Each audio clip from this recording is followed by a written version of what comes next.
Salam sejahtera para saudara-saudari, umat Allah yang terkasih. Perkenalkan, nama saya Diakon Effendi Sihombing. Saya berasal dari stasi Santo Sixtus dan Fulgensius, Laimaromas, Paroki Santo Petrus Paulus, Parongil Keuskupan Agung Medan. Saya anak ke-6 dari 8 bersaudara, terdiri dari 4 perempuan dan 4 laki-laki.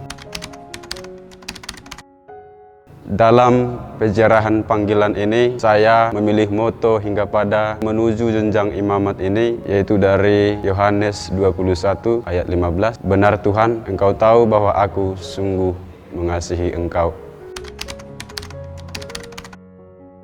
Baik, perjalanan atau peziarahan panggilan saya, bisa saya katakan bahwa awalnya saya tak pernah berniat menjadi imam atau pastor. Sekali lagi, tak pernah berniat menjadi imam atau pastor. Tetapi sejarah atau perjalanan hidup saya membentuk saya untuk sampai pada titik itu, yaitu menjadi imam. Yaitu setelah saya tamat SMP, sebenarnya saya tidak melanjutkan studi atau pendidikan karena ada masalah dalam keluarga. Kemudian saya lebih sebenarnya mengedepankan atau mendahulukan kedua adik saya yang masih sekolah, sehingga saya meminta kepada orang tua untuk berhenti sejenak, menunggu waktu atau saat yang baik untuk melanjutkan pendidikan. Tetapi setelah saya renungkan, ternyata Allah itu sungguh berkarya dalam diri saya melalui saudari saya nomor 2 atau kakak perempuan saya yang dengan tulus membawa saya ke Sibolga.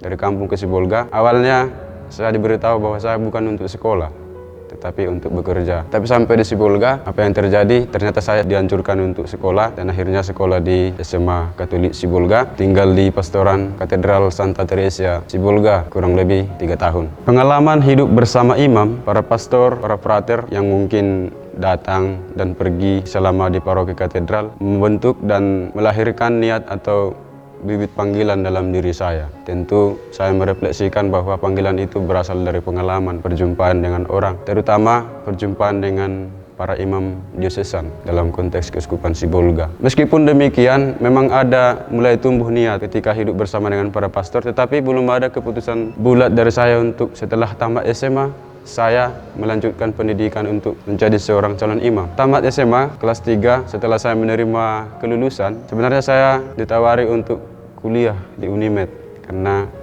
mendapat jalur undangan prestasi seperti itu. Tapi ketika kepala sekolah, suster mengatakan, apakah kamu memilih? Dengan spontan saya mengatakan, saya ingin masuk seminari menengah. Entah roh apa yang mendorong saya waktu itu. Yang pasti roh Allah sendiri. Sampai di seminari menengah kurang lebih 10 bulan saya menggeluti panggilan saya, menjalani panggilan saya dalam bimbingan para pastor. Akhirnya saya memutuskan untuk menjadi calon imam diosesan Keuskupan Sibolga. Ya, memang saya berasal dari Keuskupan Agung Medan, tetapi bagi saya panggilan untuk menjadi imam atau pelayan dalam ladang Tuhan itu tidak dibatasi oleh waktu dan ruang. Jadi untuk saya panggilan itu sungguh istimewa berkat pengalaman dan bimbingan dari orang tua terutama dan para pastor serta umat Allah. Alasan saya memilih menjadi imam diosesan terutama Keuskupan Sibolga bukan karena diiming-imingi sesuatu, tidak. Tetapi panggilan itu berasal dari pengalaman itu sendiri. Jati diri atau pembawaan atau sikap atau teladan dari para imam memberikan motivasi untuk saya untuk menjadi seperti mereka. Tentu dalam proses perjalanan ini muncul pertanyaan dalam diri saya untuk menjadi imam seperti apa. Hingga sampai saat ini saya merenungkan dan berusaha dan berjuang untuk menjadi imam yang setia sampai akhir dan yang tetap rendah hati. Baik, sebagai manusia biasa yang normal, ini soal perkara asmara ya, jatuh cinta. Pasti semua orang pernah mengalami hal yang sama. Tentu saya pernah mengalami jatuh cinta kepada terutama lawan jenis ya, seperti yang biasa orang di luar, kalangan orang muda di luar. Ketika SMP, saya pernah juga pacaran seperti itu. Biasa untuk saya. SMA juga pernah. Ketika saya memutuskan untuk menjadi seorang calon imam, ada satu hal yang membuat saya semakin termotivasi untuk menjadi imam, yaitu mereka yang pernah ada dalam perjalanan hidup saya, terutama yang pernah jatuh cinta kepada saya atau yang pernah saya sebut sebagai sahabat justru mendukung saya untuk menjalani panggilan ini. Bahkan mereka kadang meminta doa kepada saya, mohon doa seperti itu. Jadi sekali lagi, kisah cinta atau pernah jatuh cinta itu juga mengajari saya untuk peka, mengajari saya untuk merefleksikan, merenungkan cinta itu secara universal. Bukan cinta yang eksklusif, tapi cinta yang terbuka untuk semua orang. Itu yang saya renungkan hingga pada saat ini. Bagi dia atau kamu yang pernah ada dalam perjalanan panggilan saya, terima kasih sudah mendukung. Dengan rendah hati, saya mohon doakan saya untuk menjadi abdi Allah yang setia dan rendah hati untuk melayani umat pilihannya. Setelah menjadi imam, soal target atau cita-cita untuk saya tidak berlebihan. Seperti yang saya seringkan tadi dari awal, target saya hanya 2, dan ini impian saya, yaitu setia dan rendah hati dalam menjalani panggilan. Dengan rendah hati, saya bersyukur kepada seluruh umat Allah yang mendukung saya melalui doa, teguran, dan teladan atau semangat yang diberikan dalam perjumpaan saya selama menjalani panggilan ini hingga pada sampai detik ini. Saya juga berterima kasih kepada para Bapak Uskup, para imam di Keuskupan Sibolga ini, dan juga para pendidik saya sejak dari seminari hingga pada sampai titik ini, hingga sampai akan menerima tahbisan imamat. Saya juga berterima kasih kepada rekan-rekan sepanggilan, kepada orang-orang yang mendukung saya dalam perjalanan panggilan ini. Dan teristimewa juga saya bersyukur kepada Tuhan dan berterima kasih atas kehadiran kedua orang tua tercinta yang dengan tulus dan rendah hati, dengan rela hati mempersembahkan saya untuk Tuhan menjadi pelayannya melalui gerejanya yang kudus. Kemudian saya juga berterima kasih terutama kepada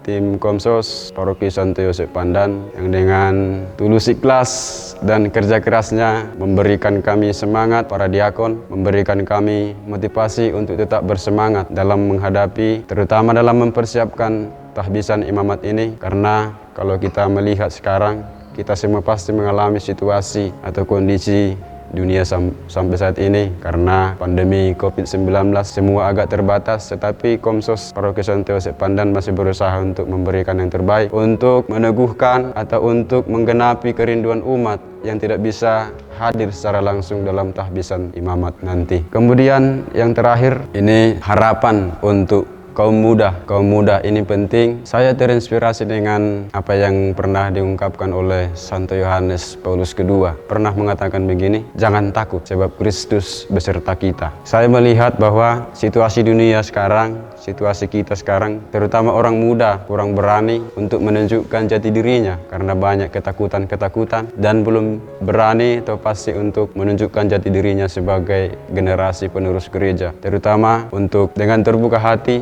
terpanggil untuk menjadi pelayan, baik suster, bruder, dan yang terakhir untuk menjadi imam. Harapannya untuk kaum muda, tetaplah dekat kepada gereja, tetap bersyukur, jalani hidup sesuai dengan talenta masing-masing, dan tetap memberi dukungan kepada gereja. Terima kasih. Baik, terima kasih kesempatan yang diberikan kepada kami. Nama saya Diakon Marcelus Sihura. Nama kecil saya namanya Triman Sihura. Dan nama biara Marcelus Sihura. Jadi itulah nama lengkap nama saya, Diakon Marcelus Sihura. Saya lahir di Desa Ahidane pada tanggal 4 Juni tahun 1990. Dan saya anak ketiga dari 9 bersaudara. Saya awalnya beragama Kristen Protestan. Saya pindah ke Katolik itu tahun 2005 yang lalu, artinya 15 tahun hingga saat ini. Dan waktu itu saya ikut dalam perayaan Ekaristi, bahwa di Katolik itu banyak kedisiplinannya, teratur, hening di saat ibadat. Nah, waktu itu saya sungguh ikut dalam perayaan Ekaristi waktu itu, dan saya sungguh menikmatinya, hening, ya. Ada sesuatu kerinduan untuk mau menyambut perayaan Ekaristi itu yang sudah dikonsakri oleh imam. Ternyata saya juga masih belum bisa karena masih dalam status katekumen saat itu. Nah, dalam perjalanan waktu kemudian saya bersama-sama dengan para pastor mulai kenal, dan kadang-kadang juga penasaran saya, mengapa pastor itu, mengapa mereka itu begitu mau menjadi pastor ya? Orangnya ganteng, kok bisa mereka jadi pastor? Orangnya bagus dari segi fisik, lumayan luar biasa. Termasuk juga suster, saya juga penasaran, heran. Begitu cantik rupanya suster itu, kok bisa mau mereka menjadi suster ya? Apa yang mau mereka dambakan ini? Begitu apa? Sementara di daerah itu, apalagi di Nias itu, ya laki-laki itu sebagai penerus keturunan. Perempuan itu begitu juga, sangat disanjung-sanjung, sangat apa. Nah, akhirnya pertanyaan penasaran saya itu begitu saya cari, mengapa? Itulah pertanyaan dalam hati saya. Dan karena itu mengapa dalam perjalanan waktu saya mulai ikut bergabung dengan OMK waktu itu, bersama dengan mereka mulai dekat dengan pastor, juga waktu duduk bersama dengan pastor, bruder, suster di paroki saya ya, di paroki Danegabo waktu itu. Pastor di sana yaitu dari Kapusin, dari Fransiskan Kapusin ya. Duduk bersama mereka, begitu banyak cerita yang membuat saya menjadi ramah, ketawa, dan itu membuat kami begitu senang OMK itu waktu itu. Dan pelan-pelan dalam perjalanan waktu mulai ada kegiatan-kegiatan OMK, mulai dicari siapa yang mau menjadi pastor sebagai generasi penerus gereja ya. Diharapkan bahwa kaum muda itu menjadi generasi penerus keluarga, juga generasi penerus bangsa dan negara ini, juga generasi penerus gereja. Karena pastor itu tidak punya anak, maka anak apa yang mau diharapkan? Tentu anak-anak umat. Nah, disinilah saya mulai pelan-pelan semakin cari tahu, baca kitab suci. Waktu itu saya baca dalam Matius bab 19 ayat 12. Mengapa seseorang itu tidak menikah? Ada 3 diterangkan di situ alasannya.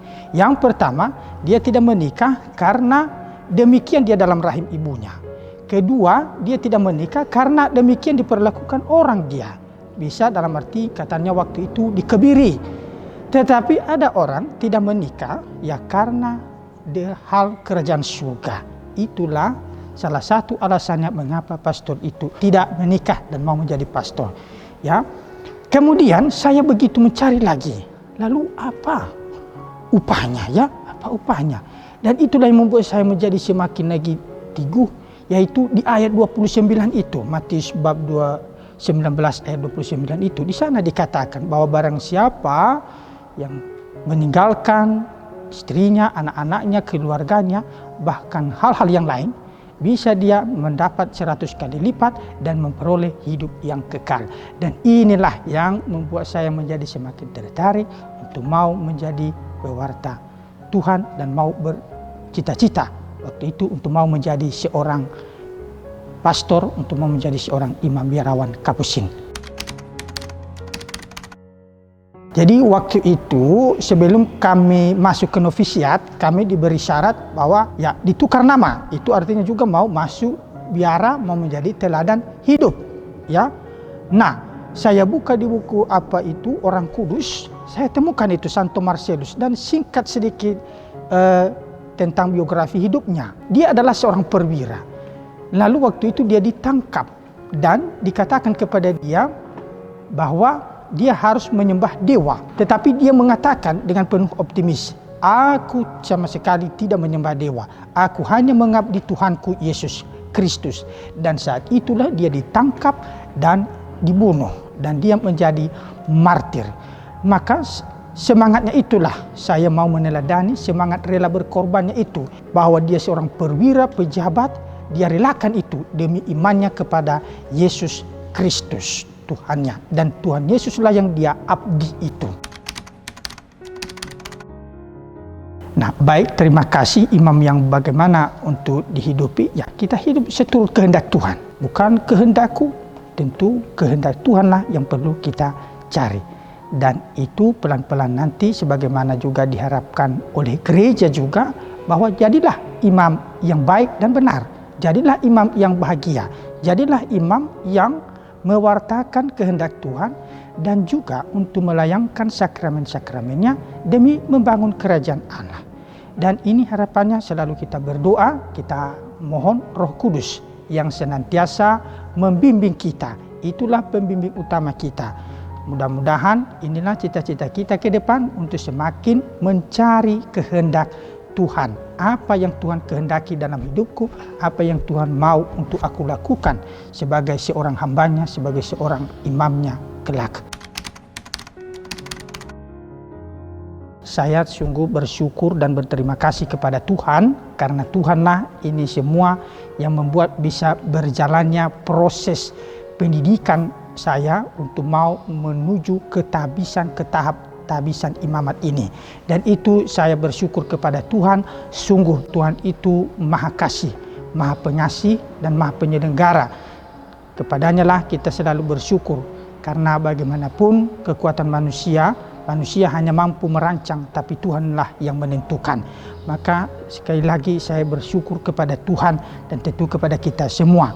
Juga saya berterima kasih banyak juga kepada keluarga, ayah, ibu dan adik-adik, abang-abang yang senantiasa juga mendukung saya dalam panggilan ini untuk menjadi imam. Terima kasih banyak juga kepada Badan Pengutus, khususnya Ordo Kapusin di Kustodi Jenderal Kepulauan Nias, yang telah mendukung juga saya untuk menjalani tahap pendidikan untuk menjadi imam ini. Terima kasih juga kepada guru-guru, para dosen yang telah mendidik saya juga, sehingga bisa saya sampai ke tahap tahbisan imamat ini. Dan terima kasih juga kepada seluruh umat Allah, khususnya yang ada di Keuskupan Sibolga ini, yang juga telah mendukung dengan caranya sendiri. Bisa dukungan secara moral dan bisa juga bentuk dukungan material, sehingga saya bisa sampai ke tahap pendidikan ini, ke tahap tahbisan menjadi imam. Dan terima kasih juga kepada seluruh umat, khususnya yang ada di Paroki Pandan ini. Juga terima kasih kepada tim Komsos di Pandan ini, yang juga meliput berbagai informasi, mewawancarai kami demi mendukung, demi terselenggaranya proses tahbisan imam ini. Terima kasih banyak semua. Saudara-saudara terkasih, nama saya Diakon Adi Putra Adrianus Lumban Tobing. Saya berasal dari Paroki Santo Fidelis Dolok Sanggul, dan sekarang saat ini masih berkarya menjalankan masa diakonat di Paroki Roh Kudus Lausagomo. Memilih untuk menjadi seorang imam, mungkin ini pertanyaan bukan hanya sekali tetapi berkali-kali. Tetapi hal yang menarik, mengapa saya memilih untuk menjadi imam? Yang pertama adalah di paroki saya Dolok Sanggul, saya melihat bahwa pesona dan karisma seorang imam itu sangat dibutuhkan, terutama menjadi seorang gembala. Karena satu paroki memiliki 34 stasi. Di situ saya tertarik karena berarti sangat kurang menjadi imam. Maka daya tarik saya atau ketertarikan saya menjadi imam karena ingin menjadi seorang gembala, terutama di keuskupan sendiri. Yang pertama, menjadi imam mungkin sama dalam keseluruhan, baik tarekat ataupun diosesan. Tetapi kembali dalam pertanyaan yang sebelumnya, saya mengatakan bahwa saya ingin menjadi imam keuskupan. Berarti saya berkarya di keuskupan sendiri. Kemudian dalam arti saya berasal dari Keuskupan Medan tetapi memilih Keuskupan Sibolga. Menjadi seorang imam mungkin hal yang sama. Tetapi ketika saya menjalankan masa seminari menengah, kelas KPA, di situ saya dibimbing seorang imam diosesan dari Sibolga, dan juga selama kami juga menjalankan masa-masa untuk praktek kami juga berada di Keuskupan Sibolga. Dan di situ juga saya melihat Keuskupan Sibolga sangat membutuhkan imam. Dan kalaupun misalnya Keuskupan Medan, Keuskupan Sibolga, menurut saya itu hal yang sama.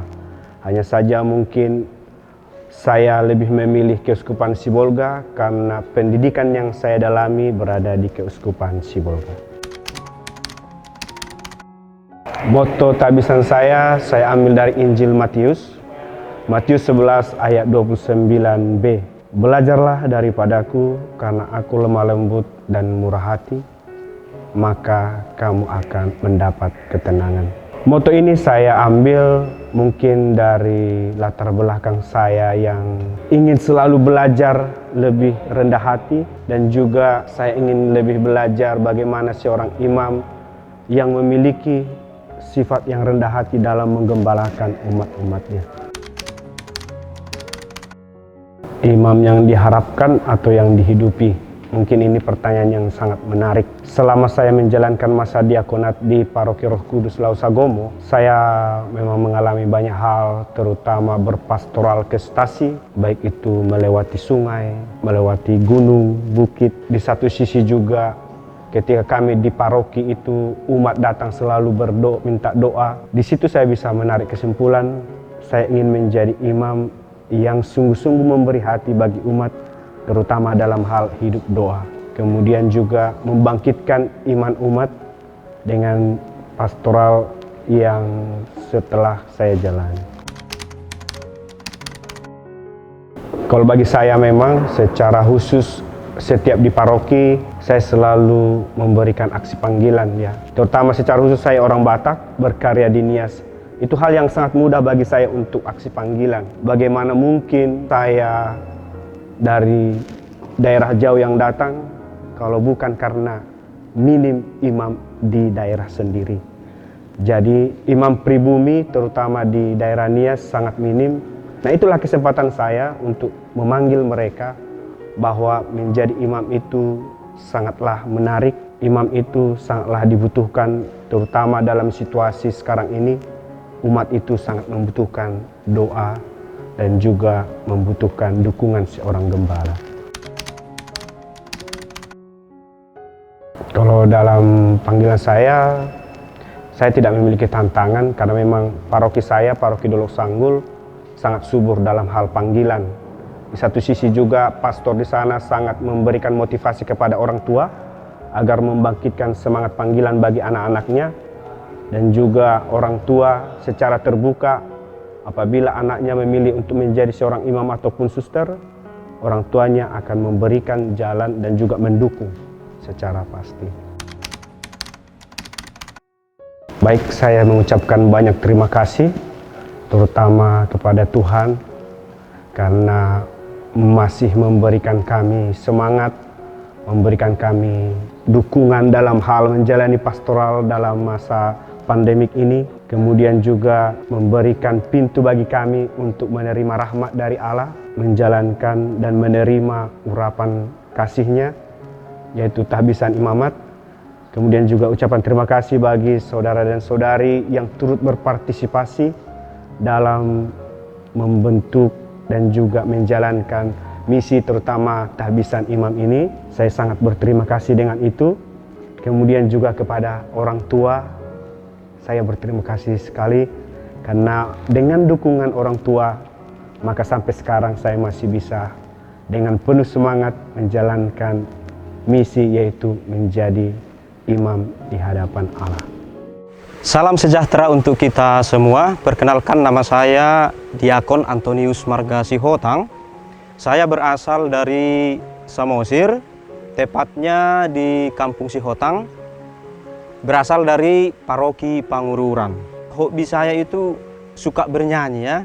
Suka bernyanyi terutama lagu-lagu rohani. Sekarang saya bisa sedikit membuat lagu. Saya juga sangat suka musik, mendengarkan musik biola. Satu lagi hobi saya berkebun. Saya suka berkebun, menanam tanaman yang akhirnya tumbuh, berkembang dan berbuah. Motto yang saya miliki adalah, terima kasih Tuhan, Engkau tetap mencintai saya.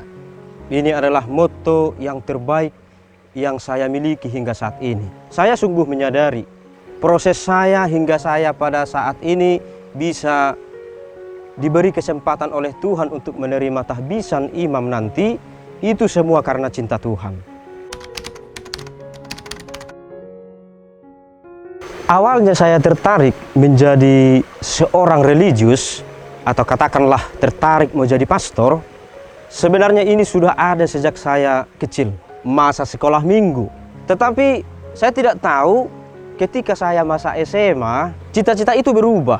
Sebelumnya itu ketika SD, SMP kalau ditanya orang misalnya datang pastor ke stasi ditanya di gereja contohnya, siapa yang bercita-cita jadi pastor? Nah, saya itu langsung tunjuk tangan. Saya yang paling nomor 1. Dan saya lihat sekitarnya rupanya hanya saya sendiri yang tunjuk tangan. Dan ini sungguh saya syukuri dan sungguh saya banggakan karena rupanya saya memiliki cita-cita yang begitu luhur begitu ya. Nah, ketika SMA, saya sepertinya hilang kendali. Atau bisa dikatakan hilang arah. Yang pertama ini, tidak tahu saya, apakah mungkin karena pengaruh lingkungan teman-teman, lingkungan sekolah juga. Karena pada saat SMA, saya memang tinggal bukan di dekat kampung, tapi agak pergi keluar kota lah, saya katakan.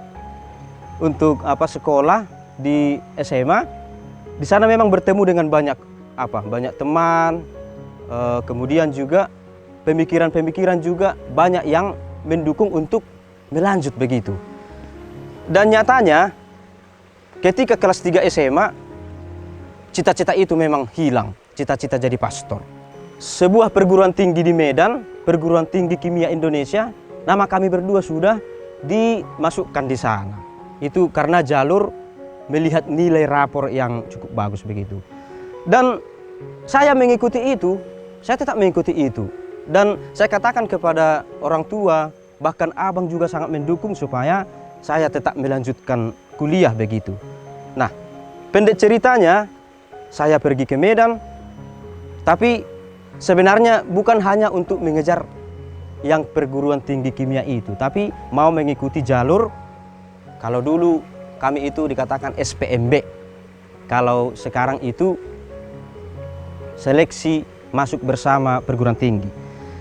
Ya, tidak tahu saya dengan hati yang tulus, dengan semangat yang berkobar-kobar, saya pergi ke Medan untuk mengikuti ujian.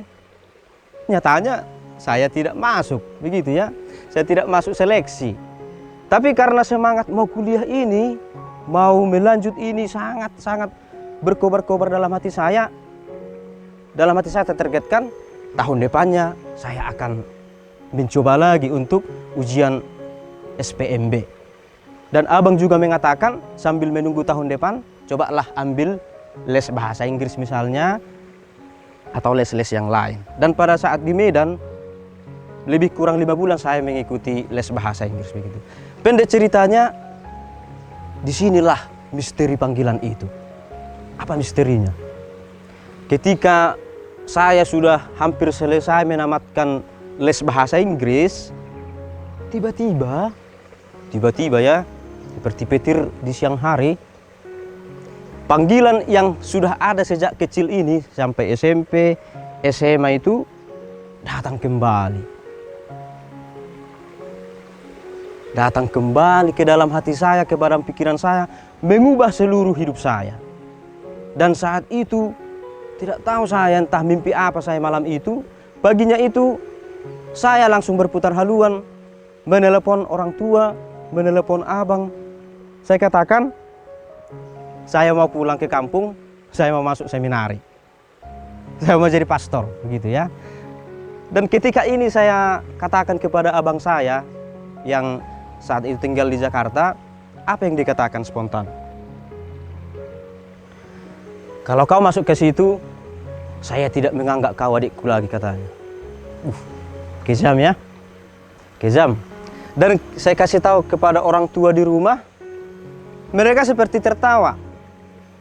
Kalau bahasa Bataknya dikatakan, "Aina marhua doho."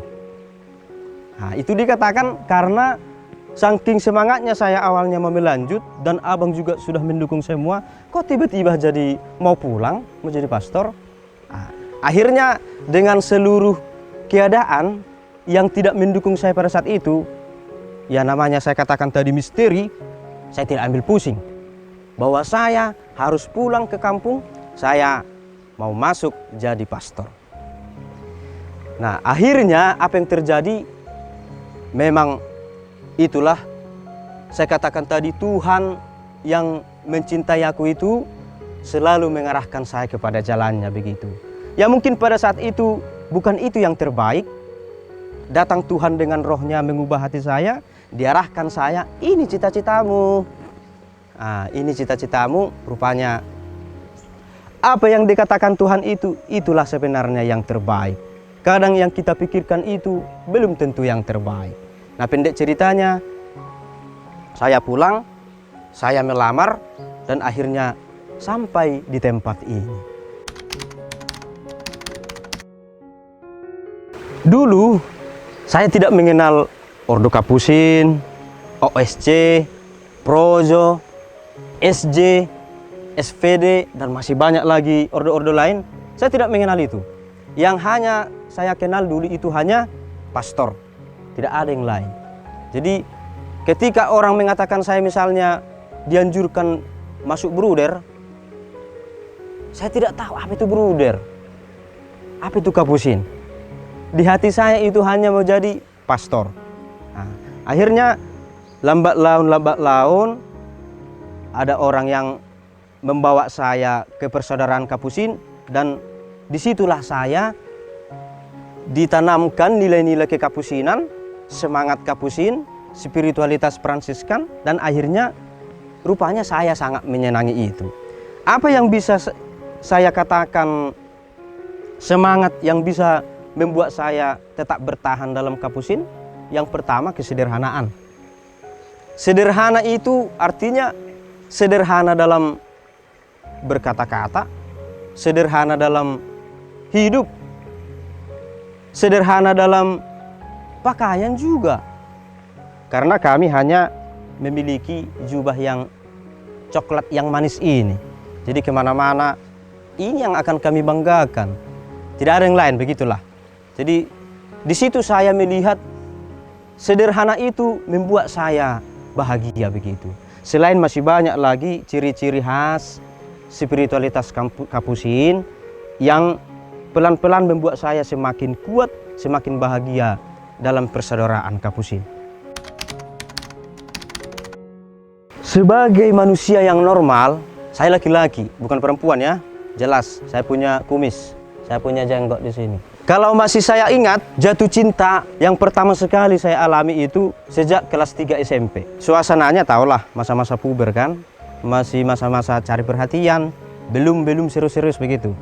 Setelah SMP, masuk SMA, di kelas 2 SMA, menyadari apa itu namanya dengan cinta. Ada yang saya cintai, dan bahkan ada orang yang pertama dulu mencintai saya.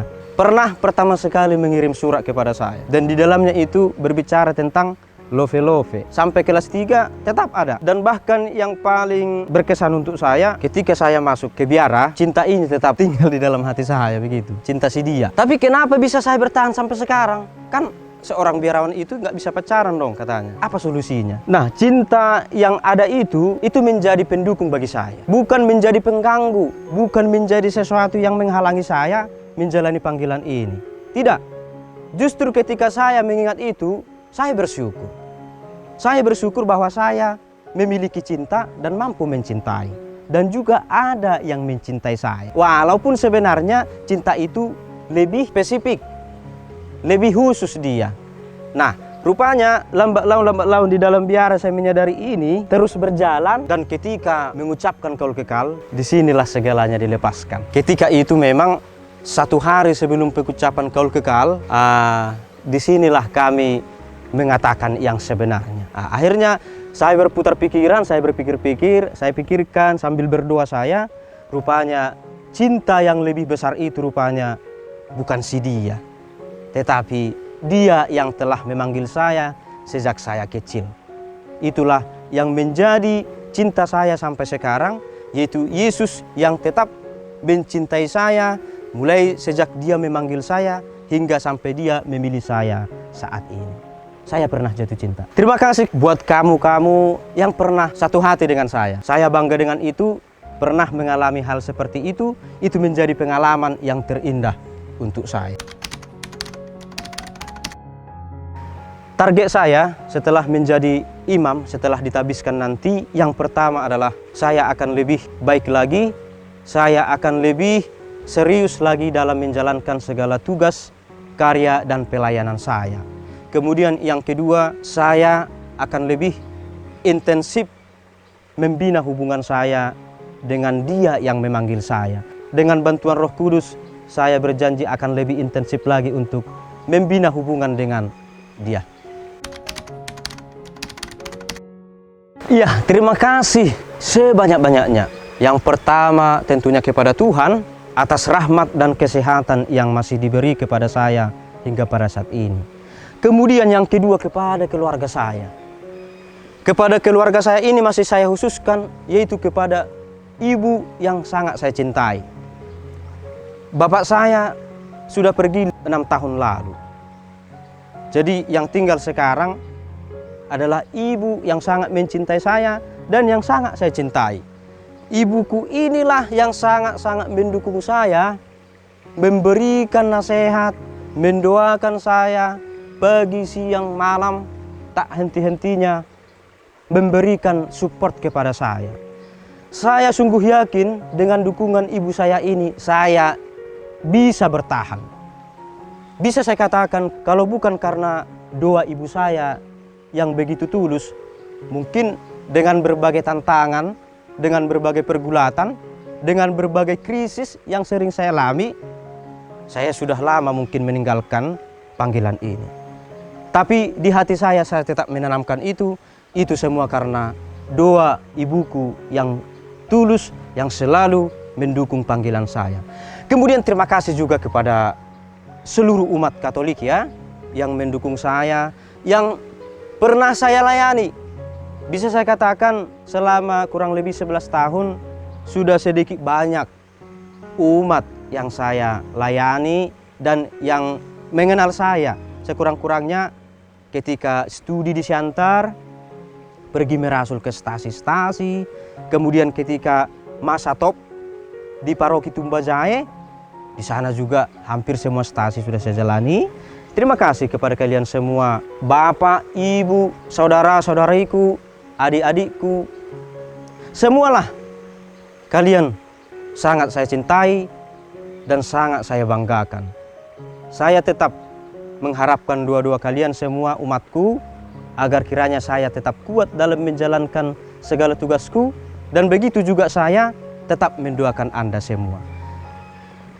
Dan yang paling terakhir, tapi yang paling penting juga, tim Komsos yang bersedia memberikan hati, perhatian, tim Komsos Paroki Santo Yosep Pandan Keuskupan Sibolga sudah memberikan tenaga, meluangkan waktu, pikiran, sampai tidak tidur siang mungkin, bahkan malam juga larut tidur karena mengeditkan. Nah, terima kasih kepada itu semua. Kalian sudah memberikan yang terbaik kepada saya, telah mendukung saya dalam kegiatan ini. Semoga Anda semua, tim-tim Komsos Paroki Santo Yosep Pandan, kedepannya semakin berjaya, semakin semangat, dan semakin menunjukkan kerajaan Allah dimanapun Anda berkarya. Terima kasih. Bapak, Ibu, dan saudara-saudari yang terkasih dalam nama Tuhan kita Yesus Kristus. Perkenalkan, nama saya adalah Diakon Walterius Manurung. Saya berasal dari Paroki Santo Yosep Tebing Tinggi, tepatnya dari stasi Santo Stefanus Kampung Jati, Kecamatan Dolok Masihul, Kabupaten Serdang Bedagai. Saya adalah anak pertama dari 4 orang bersaudara, 2 orang laki-laki dan 2 orang perempuan. Saya berniat dan memiliki cita-cita untuk menjadi seorang imam. Ketika itu saya duduk di bangku kelas 3 SMP. Ketika itu saya merasa senang dan tersanjung ketika melihat para pastor datang ke stasi Santo Stefanus Kampung Jati untuk merayakan perayaan Ekaristi. Saya terpesona dan merasa terkagum melihat para pastor yang datang berkunjung dan melayani perayaan Ekaristi di stasi kami. Itulah awal mula bahwa saya tertarik melihat para pastor, saya tertarik mereka memimpin perayaan Ekaristi dan melayani, begitupun dengan umat yang begitu senang atas kehadiran dan kunjungan para pastor ke Stasi. Memang awalnya saya berniat untuk masuk ke seminari sejak tahun 2007. Artinya setelah tamat SMP saya bercita-cita untuk langsung masuk ke seminari. Tetapi waktu itu ada sesuatu hal dan akhirnya saya, orang tua dan para pastor yang ada di paroki Santo Yosef Tebing Tinggi memutuskan untuk melanjutkan pendidikan di seminari setelah tamat SMA. Artinya saya akhirnya memilih untuk menjalani masa pendidikan sejak kelas 1 SMA di tahun 2007 sampai tahun 2010 di SMA Negeri 2 Tebing Tinggi. Kemudian dengan mantap tahun 2010 saya akhirnya memutuskan untuk masuk ke seminari. Saya memilih seminari menengah Santo Petrus Aik Tolang. Awalnya juga untuk memilih masuk ke seminari itu penuh dengan artinya saya mendengarkan masukan dari para pastor dan orang tua, hingga akhirnya saya tertarik untuk masuk ke seminari menengah Santo Petrus Aik Tolang. Kurang lebih 1 tahun menjalani masa pendidikan, saya memilih untuk menjadi seorang calon imam di Keuskupan Sibolga. Dengan itu jelas bahwa saya memilih untuk menjadi calon imam projo di Keuskupan Sibolga. Saya mengetahui dengan pasti bahwa memang saya berasal dari Keuskupan Agung Medan. Awal niat saya untuk menjadi seorang calon imam diosesan untuk Keuskupan Sibolga, bahwa saya berniat untuk merantau. Artinya saya ingin merantau keluar dari kampung saya.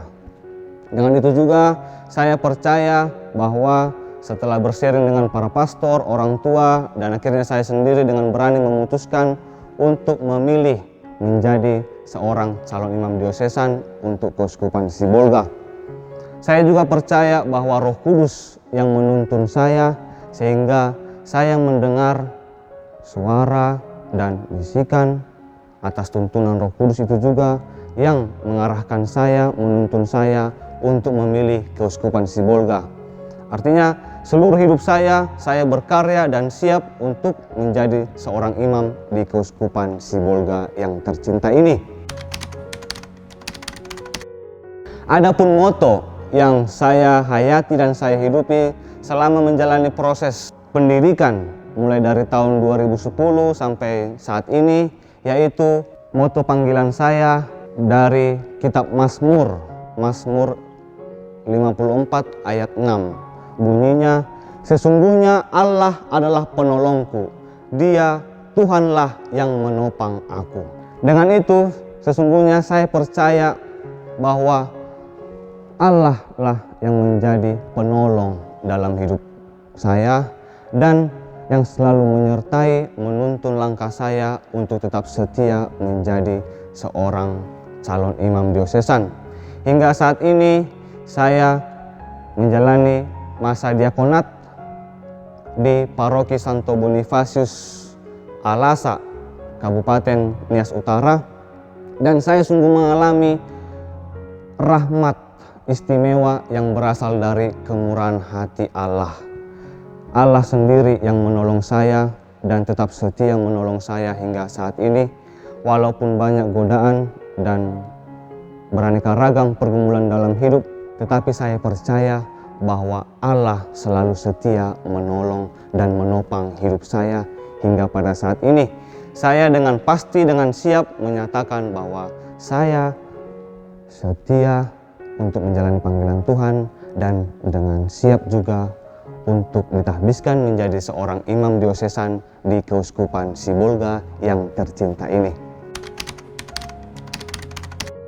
Di penghujung sharing ini, saya mengucapkan terima kasih kepada Tuhan yang selalu setia mendampingi, mengarahkan, dan tetap setia menunjukkan jalan terbaik dalam hidup saya, sehingga saya juga dengan bulat hati mengalami rahmat yang begitu istimewa atas belas kasih Tuhan, hingga pada saat ini saya dengan siap hati untuk menerima tahbisan imamat di Keuskupan Sibolga ini. Saya juga mengucapkan terima kasih atas dukungan kedua orang tua dan keluarga besar, bahwa mereka juga berpartisipasi aktif dalam hidup saya setiap hari, yang mengarahkan saya, menasihati saya untuk tetap setia menjalani panggilan Tuhan. Begitupun dengan keluarga besar, saudara-saudari yang terkasih, dan begitupun dengan para diakon, artinya teman-teman satu angkatan, para diakon yang ada di Keuskupan Agung Medan, di Keuskupan Padang, di Keuskupan Agung Palembang. Mereka juga turut serta menyemangati dan memberikan motivasi yang dapat menuntun, yang akhirnya menguatkan saya untuk menjalani panggilan Tuhan ini. Saya juga mengucapkan terima kasih kepada Uskup di Keuskupan Sibolga, Bapak Uskup Monsinyur Anisetus, dan para pastor di Keuskupan Sibolga ini yang selalu senantiasa mendukung saya dan juga teman-teman satu angkatan semuanya untuk tetap setia menjalani panggilan Tuhan. Begitupun dengan umat Allah, khususnya yang ada di Keuskupan Agung Medan dan di Keuskupan Sibolga ini. Walaupun bagaimana, saya mengucapkan terima kasih dan bersyukur atas segala dukungan, doa, dan bentuk partisipasi aktifnya. Begitupun dengan tim Komsos yang ada di Paroki Santo Yosef Pandan ini. Saya mengucap terima kasih kepada Pastor Barto dan rekan-rekan satu tim.